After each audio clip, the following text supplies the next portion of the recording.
बड़सू घरे लागे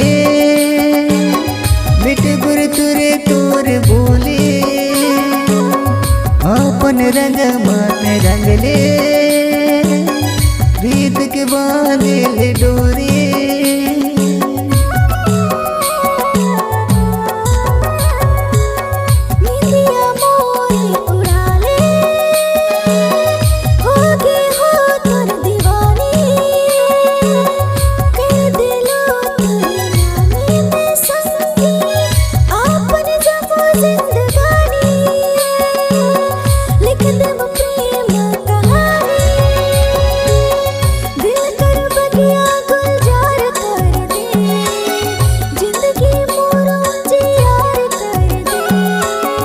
दिल के बगिया गुलजार कर दे आके जिंदगी उजियार कर दे। पूरा कैसे मैं कहूँ पूरा कैसे मैं कहूँ तेरे से प्यार हो गिरे पूरा कैसे मैं कहूँ तेरे से प्यार हो गिरे पूरा कैसे मैं कहूँ तेरे से प्यार हो गिरे।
डोली बारात लेके आओ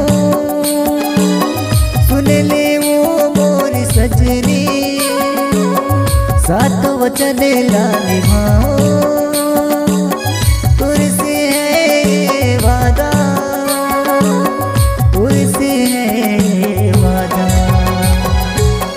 जिंदगी में आजा बहार बन के मन के सुर सिंगार बन के जिंदगी में आजा बहार बन के मन के सुर हो सिंगार करके। पूरा कैसे मैं कहूँ पूरा कैसे मैं कहूँ तेरे से प्यार हो गिरे पूरा कैसे मैं कहूँ तेरे से प्यार हो गिरे पूरा कैसे मैं कहूँ तेरे से प्यार हो गिरे पूरा कैसे मैं कहूँ तेरे से प्यार हो गिरे। नैना से नैना जबल चार हो गिरे दिल कर मोर दिलदार बन गए। नैना नैना जबल चार हो गिरे दिल कर मोर दिलदार हो गिते पूरा कैसे मैं कहूँ पूरा कैसे मैं कहूँ तेरे से प्यार हो गिरे पूरा कैसे मैं कहूँ तेरे से प्यार हो गिरे। टूरी कैसे मैं कहूँ तुर से प्यार हो गिरे टूरी कैसे मैं कहूँ तुर से प्यार हो गिरे पूरा कैसे मैं कहूँ तुर से प्यार हो गिरे पूरा कैसे मैं कहूँ तुर से प्यार हो गिरे पूरा कैसे मैं कहूँ तुर से प्यार हो गिरे पूरा कैसे मैं कहूँ तुर से प्यार हो गिरे। स्टूडियो ड्रीम्स चलकली recorded by Dewangan recording studio वाटरफ नगर।